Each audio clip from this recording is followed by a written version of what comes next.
नमस्कार, आप देख रहे हैं आरएडी न्यूज। मैं हूं योगेश चक्रवर्ती। लोकसभा चुनाव जैसे जैसे नजदीक आते जा रहा है, बिहार का राजनीतिक फिजा बदलता जा रहा है।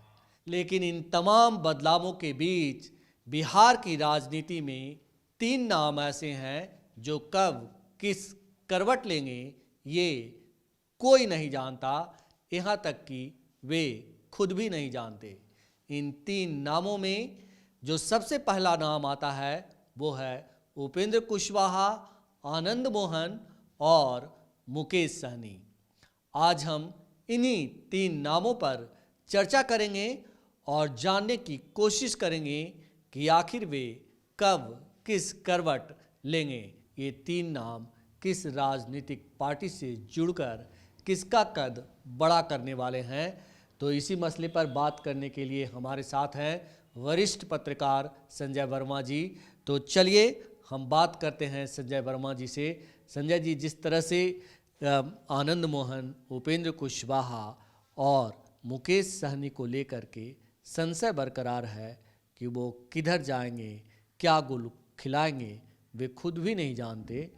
आपकी नज़र में, आप जो राजनीति समझते हैं बिहार की, ये तीन नाम को लेकर आप क्या भविष्यवाणी करना चाहेंगे? आपने तीन नेताओं का नाम लिया। शुरुआत हम आनंद मोहन से करना चाहते हैं। आनंद मोहन के बारे में सब लोग जानते हैं कि वो जेल में थे। उनको जेल से नीतीश कुमार ने अपने मैनुअल में जो धाराएं थी, उन धाराओं को शिथिल करके उनको जेल से बाहर लाया गया। तो जेल से बाहर लाया गया तो बेमकसद तो लाया नहीं गया होगा, मकसद तो कुछ होगा ना। तो खैर उसमें बहुत ज़्यादा जाने की आवश्यकता नहीं है। आज आनंद मोहन अपनी पत्नी के साथ, लवली आनंद के साथ, मुख्यमंत्री नीतीश कुमार से मिले हैं।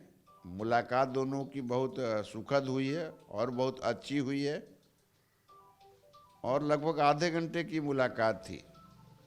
और इस मुलाकात को हम जनता दल यू के राष्ट्रीय कार्यकारिणी से भी जोड़कर देख सकते हैं। आनंद मोहन संगठनों के लिए जाने जाते हैं और वो संगठन में अच्छा काम करते रहे हैं।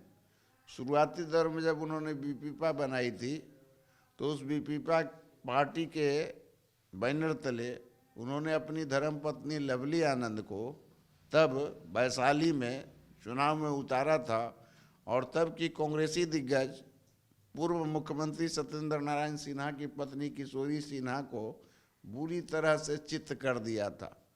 तो उनके सांगठनिक क्षमता का फायदा उठाने के लिए यदि संभव हुआ तो जनता दल यू में उन्हें कोई महत्वपूर्ण पद मिल सकता है। जहाँ तक बात चुनाव लड़ने की है तो मैं जहाँ तक समझता हूँ आनंद मोहन जी को तो चुनाव लड़ने का कोई अधिकार शायद चुनाव आयोग ने मनाही कर दिया होगा, लेकिन उनकी पत्नी का जहाँ तक सवाल है तो वो अपनी पत्नी को चुनाव लड़ाना चाहते हैं, इसमें कोई शक नहीं है। और वो जो कुछ भी कर रहे हैं अपनी पत्नी के लिए ही कर रहे हैं। उनकी पत्नी पूर्व में शिवहर से लड़ी है, इस बार ये चाह रहे हैं कि शिवहर की जगह इनकी पत्नी को वैशाली से टिकट दिया जाए। तो आनंद मोहन जी का लबोलुआब यह है कि उनका जो बेटा है चेतन आनंद, तो वो राष्ट्रीय जनता दल में अपने आप को व्यवस्थित करके रखा है, विधायक बना है। बीच के दिनों में वो जो ठाकुर का कुआं का जो मसला आया था राज्यसभा में, जिस पर बहुत उबाल हुई थी, और सबसे ज़्यादा उबाल अगर उबलने वाला कोई व्यक्ति था, कोई शख्स था जिसने हवा दी थी, वो थे श्री आनंद मोहन। तब उनकी एक तस्वीर वायरल हुई थी राजनाथ सिंह जी के साथ। तो लोगों ने कहा कि ये एक संभावना है कि अब आनंद मोहन जो है सो जेल से छुड़वाना नीतीश जी को फायदा नहीं करेगा बल्कि भाजपा को फायदा करेगा। तो दो नाव पर सवार थे। अभी वो दो नाव पर सवार हैं कि एक नाव पर सवार हैं कहना मुश्किल है, लेकिन वो अपनी पत्नी को हर हाल में चुनाव लड़ाएंगे। और जहाँ तक मुझको संभावना है कि आनंद मोहन भी नीतीश कुमार के इतने हसानमंद तो हैं ही कि वो नीतीश कुमार के हसान तले दबे हैं, और इस नाते वो भाजपा की ओर रुख नहीं करेंगे। ठीक है, उनके अच्छे संबंध ठाकुर समाज के सभी पार्टियों के लोगों से रहा है, भीम सिंह पैंथर पार्टी। वो ठीक है, लेकिन अगर संजय जी बात करें, आपने जैसा कहा कि आनंद मोहन का झुकाव और शान की बात तो सीएम के साथ है, वो जा सकते हैं जेडीयू में। अगर बात उपेंद्र कुशवाहा की करें तो उपेंद्र कुशवाहा को लेकर जो तमाम तरह की अटकलें अभी बिहार की राजनीति में चल रही है, जो अफवाहें हैं, उसे देखते हुए क्या ये अफवाहें सच आपको साबित होते हुए नज़र आती है कि उपेंद्र कुशवाहा जो हैं एक बार फिर जेडीयू का दामन थाम सकते हैं और पार्टी के अंदर जो है कहीं ना कहीं कुछ जो है पकाने की कोशिश चल रही है, और क्या पकने वाला है वो तो अभी सामने नहीं आया है, लेकिन क्या इसमें कितना दम है, क्या सच्चाई है इसमें? देखिए, उपेंद्र कुशवाहा जी मंजे हुए नेता हैं, सुलझे हुए नेता हैं, एक समाज के अच्छे नेता हैं। उपेंद्र कुशवाहा जी जब जनता दल यू को छोड़कर यानी टाटा बाय बाय करके राष्ट्रीय लोक समता पार्टी का गठन किया और उसके बाद फिर वो भाजपा में गए, तो उनके पास चूंकि विकल्प ही वही था उस समय। अगर वो महागठबंधन या जदयू को छोड़कर कहीं जाते तो कहाँ जाते? वो झारखंड मुक्ति मोर्चा में तो जा नहीं सकते थे, भाजपा ही थी। लेकिन उसी भाजपा में फिर उनके जाने की मजबूरी थी, वो शौक से नहीं गए थे। उसी भाजपा में नरेंद्र मोदी की सरकार में वो केंद्रीय मंत्री रहे, पूरे समय तक केंद्रीय मंत्री रहे, और फिर बीच में जो है सो उनका मोह भंग किन कारणों से हुआ ये उपेंद्र कुशवाहा जी बेहतर बताएंगे। तो उनका जो मोह भंग का जो मामला है वो कभी भी अस्थिर नहीं रहते हैं। दूसरी बात, अगर हालिया बात करूं तो एनडीए में रहकर वो कंफर्ट जोन में कहाँ हैं? उनको उम्मीद था कि उनके हिसाब से उनको 4-5 सीटें मिलेगी लोकसभा का, लेकिन उनका जो है कि नहीं मतलब कहिए कि राजनीतिक वजूद को भाजपा खूब तौल रही है, और वो महसूस कर रही है कि जिस समाज पर, कोयरी समाज पर जो बड़ा अधिकार था या बड़ा प्रभुत्व था उपेंद्र कुशवाहा का, उनके प्रदेश अध्यक्ष सम्राट चौधरी ने उसका ज़्यादा से ज़्यादा हिस्सा अपने पाले में कर लिया। तो भाजपा ये मान के चलती है कि उपेंद्र कुशवाहा रहे न रहे कोई फर्क नहीं पड़ता है, और उपेंद्र कुशवाहा की जगह पर उनका जो जाति का जो वोट है वो सम्राट चौधरी के कारण हमारे यहाँ शिफ्ट होगा। तो उपेंद्र कुशवाहा भी समझ रहे हैं कि मैं यहाँ कंफर्ट जोन में नहीं हूँ, बहुत मुश्किल होगा तो एक उनका अपना सीट मिलेगा, या फिर किसी दूसरे के लिए अगर बहुत पैरवी करेंगे तो फिर दूसरे का सीट मिलेगा। तो 1-2 सीटों से ये संतुष्ट होने वाली बात नहीं है। और जहाँ तक बात है, उपेंद्र कुशवाहा ने कहा था कि नीतीश कुमार जी के लिए अगर जरूरत पड़ेगी तो मैं खून दूंगा, तो खून दूंगा। आखिर किस कारण से उन्होंने कहा था? वो नीतीश जी के लिए खून देंगे या अपने स्वार्थ की पूर्ति के लिए खून देंगे? दोनों दो चीज़ें होती है। आप कह रहे हैं कि उपेंद्र कुशवाहा ने कहा था कि ज़रूरत पड़ने, लेकिन यहाँ जो आप कह रहे हैं कि उनकी राजनीतिक वजूद को बीजेपी तौलने का काम कर रही है और तोल मोल में ज़्यादा से ज़्यादा उन्हें 2 सीट मिलेगी, तो ऐसे में शायद उपेंद्र कुशवाहा अपनी राजनीतिक ज़मीन जो खो रहे हैं उसे ज़्यादा से ज़्यादा पाने की कोशिश के लिए वो जेडीयू के साथ तोल मोल कर रहे हैं। बिल्कुल, कोई भी व्यक्ति या राजनेता बिना स्वार्थ के कोई भी निर्णय नहीं लेता है। जहां स्वार्थ वहां सब कुछ। जनता दल यू से जिसको कहते हैं पिनक के जाना, नहीं समझे? अगर गुस्सा में है तो पिनक के चल गए, कोई उम्मीद नहीं है तो दुश्मनों के घर में हेल जाए, तो वो दुश्मनों के घेर में हेल गए। लेकिन वहाँ करेंगे क्या?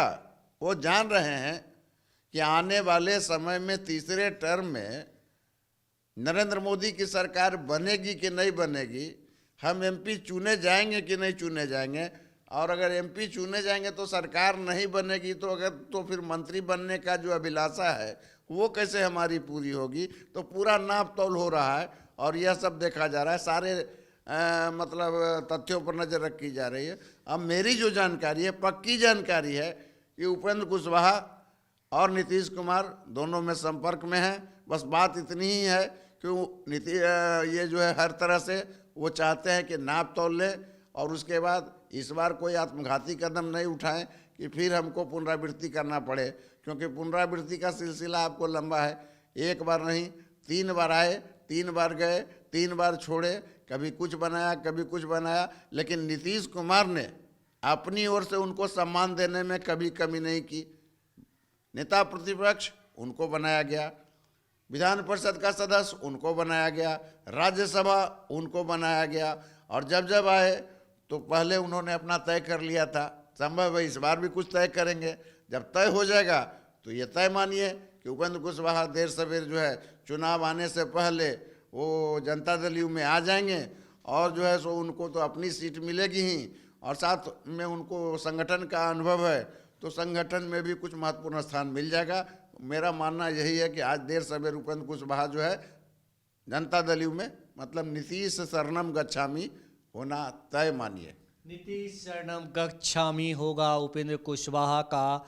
और संजय वर्मा जी ने ये पूरा जो है खोल के रख दिया कि आखिर किन वजहों से उपेंद्र कुशवाहा सीएम नीतीश के सामने नीतीश शरणम गच्छामी करेंगे। और तीसरे नेता हैं VIP party supremo Mukesh Sahani. Mukesh Sahani किस ओर जाएंगे ये कोई नहीं जानता। हालांकि वे अपने समुदाय के लोगों को हाथ में गंगा जल देकर संकल्प दिलवा चुके हैं कि जो उनके आरक्षण की, उनके हक और हुकूक की बात करेगा उन्हीं को वे वोट देंगे। मुकेश सहनी फिलहाल किस ओर जाएंगे ये पूरी तरह से अंधेरे में है। मुकेश सहनी इतने साइलेंट मोड में कभी नहीं रहते थे। आखिर क्या वजह है? एक बार वो बहुत तेज़ी से बिहार की राजनीति में उभरे और अब साइलेंट मोड में चले गए। मुकेश सहनी जी साइलेंट मोड में कहाँ हैं? वो तो अपने वीआईपी के बैनर तले पिछले कई महीनों से बिहार के सुदूर चप्पे चप्पे इलाकों में घूम टहल कर अपनी जातियों को गोलबंद करते रहे, बताते रहे कि जो कुछ भी करेंगे आपके हित में करेंगे। अब उनका कारवा शायद कहीं बढ़ गया है दूसरे स्टेट में, तो वो साइलेंट मोड में नहीं थे और वो साइलेंट मोड में रहने वाले व्यक्ति भी नहीं हैं। आप जानते हैं कि उन्होंने बहुत ही कम समय में वो जो अपना पार्टी है वीआईपी पार्टी, उस पार्टी को उन्होंने कैसे एस्टेब्लिश किया, कितनी तेज़ी से आगे बढ़े। पिछले विधानसभा चुनाव में वो महागठबंधन के पार्ट थे, फिर भाजपा के पार्ट बने, फिर कैसे कैसे क्या हुआ सारा आपने देखा। वो मंत्री भी रहे, फिर उन्होंने छोड़ दिया। तो मुकेश सहनी साइलेंट मोड में रहने वाले व्यक्ति नहीं है। जहाँ तक प्रश्न है कि किस गठबंधन में, किस फोल्ड में जाएंगे, तो एक बात तो स्पष्ट है कि भाजपा में उनका कोई उपाय नहीं है। इसका इशारा उन्होंने भाजपा ने कर दिया। हालांकि भाजपा ने उनको चारा दिया पहले कि वो उनके साथ आ जाएं। चारा इस रूप में दिया कि एक जो है सो जिस नेता को अपने पीछे लगाना हो उसको Z+ सुरक्षा दे दो, Y+ सुरक्षा दे दो। उपेंद्र कुशवाहा को भी उन्होंने सुरक्षा दिया। तो खाली सुरक्षा से तो किसी नेता का पेट भरता नहीं है, सुरक्षा देने से वो सांसद बनता नहीं है। सांसद तो तब बनेगा जब उसको टिकट मिलेगा। चुनाव जी सुरक्षा देने का एक मतलब ये भी होता है कि जो राजनीतिक भाषा में जिसे कहते हैं कि आप उन पे नज़र रखने का एक तरीका ढूंढ लेते हैं। नहीं, नज़र रखने का तरीका क्या नज़र रखिएगा? कौन इम्पोर्टेंट बात है? जिसको उन्होंने दिया है Z+ का सुरक्षा, उन पर क्या इम्पोर्टेंट नज़र रखेंगे, क्या नज़र रखेंगे? आप बताइए ना। एक MLC को भी मिला हुआ है, उस MLC में क्या कौन सा जो है सो आप उनका गुणसूत्र पकड़ लीजिएगा, कौन सा गतिविधि पकड़ लीजिएगा? सीधी सी बात है कि नेता को अपने प्रभाव में लाने के लिए या अपने पाले में लाने के लिए ये जो है NDA की सरकार, नरेंद्र मोदी की सरकार ने एक जो है एक कहिए कि प्रचलन बना दिया कि जिस नेता को अपनी पार्टी में पाले में लाना है उसको एक सुरक्षा मुहैया करा दो, जिसको लॉलीपॉप कहा जाता है। वही काम उन्होंने मुकेश सहनी को किया। उम्मीद किया कि मुकेश सहनी हमारी ही बात मानेंगे और वो जो है इंडिया के लिए साथ आ जाएंगे। लेकिन मुकेश सहनी के साथ समस्या क्या थी? मुकेश सहनी जो चाहते थे वो हो नहीं सकता था। वो अपने दल के को, अपनी पार्टी, अपनी जाति को, मल्लाह जाति को वो जो है सो दलित बनाना चाहते हैं। और केंद्र ने स्पष्ट कह दिया कि भाई हम नहीं बना सकते हैं। तो उनके पास क्या उपाय बचा था? इस बीच भाजपा ने भी देखा निराशा में कि अब मुकेश सहनी जब नहीं आ रहे हैं तो इनकी जाति का किसी नेता को ला करके इसको कुछ बनाया जाए ताकि भरपाई हो। उन्होंने एक लेमैन हरीश सहनी को बिहार विधान परिषद में जो है सो नेता प्रतिपक्ष बना दिया। तो हरीश सहनी को ला देने से वो मुकेश सहनी की बराबरी का जो है सो फायदा हरीश सहनी से भाजपा को कितना होगा मुझको नहीं पता है। लेकिन मुकेश सहनी के पीछे उनका जात तो है ही, उनकी जाति के लोग भी हैं, सब लोग हैं। अब बात आई है उनके पास बचता है एकमात्र महागठबंधन। इसके सिवाय उनका कहीं से कोई दरवाजा नहीं खुलता है, कोई रास्ता नहीं है, कोई मंजिल नहीं है। महागठबंधन में लालू प्रसाद यादव जी ने स्पष्ट कर दिया है कि मुकेश भाई आपको जो है सो चुनाव लड़ना है तो एक सीट मैं दूंगा, अदरवाइज आप कहीं जाइए। तो मुकेश सहनी के पास कोई चारा नहीं है, कोई उपाय नहीं है। भाजपा का दरवाज़ा लगभग बंद। महागठबंधन की बात तो संभव है कि थोड़ा सा लिबरल हो जाए महागठबंधन तो 1 से 2 सीटें मिलेगी। उन 2 सीटों में एक मुजफ्फरपुर और एक सुपौल, ये तीसरा भी चाह रहे हैं खगड़िया। तो मुझको नहीं लगता है कि 3 सीटें मिलेगी। बहुत ज़्यादा अगर महागठबंधन लिबरल हुआ तो महागठबंधन लिबरल होने के बाद मुकेश सहनी को 2 सीटें दे सकती है। जी जी, 2 सीटें दे सकती है। ये तो सीटें की बात हुई। मुकेश सहनी को क्या मतलब जो है इंडिया गठबंधन अपने साथ सटाने की कोशिश में है या फिर जेडीयू जो है वो अपने साथ लाने की कोशिश में है? उनको कोई सटाने उठाने के चक्कर में नहीं है। दरअसल उनकी क्षमता को भाजपा ने समझ लिया। उनकी क्षमता से लालू प्रसाद यादव जी अवगत हैं, चूंकि पहले वो महागठबंधन के पार्ट रह चुके हैं।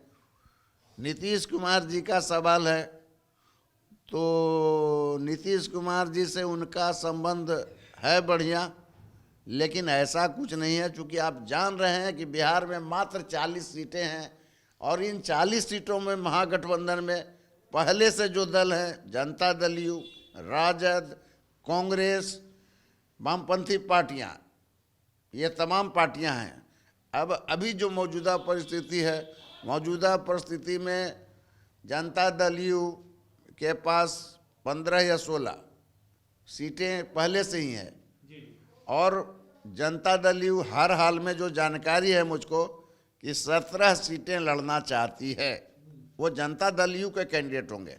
तो फिर कहाँ प्रश्न उठता है कि वो मुकेश सहनी वही सूरत में अगर जनता दल यू से टिकट मिलेगा जब वो जनता दल यू में ज्वाइन कर लें, जो कोई संभव नहीं है। मुकेश सहनी हमेशा कहते हैं कि मैं सब कुछ कर लूँगा लेकिन अपना जो दल जो है वो मेरी माँ के समान है और माँ के समान के दल को किसी पार्टी में विलय नहीं करेंगे। इसलिए पार्टी में विलय होने पर ही मुकेश सहनी को जनता दल यू टिकट देगी। जी जी जी।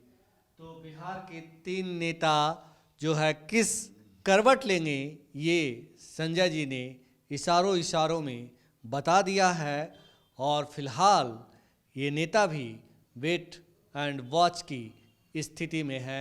अगर आपको हमारा ये डिस्कशन अच्छा लगा हो तो आप हमें फेसबुक पर फॉलो करें, यूट्यूब पर सब्सक्राइब करें, ज़्यादा से ज़्यादा लाइक करें और शेयर करना तो मित्रों बिल्कुल नहीं भूलें। धन्यवाद।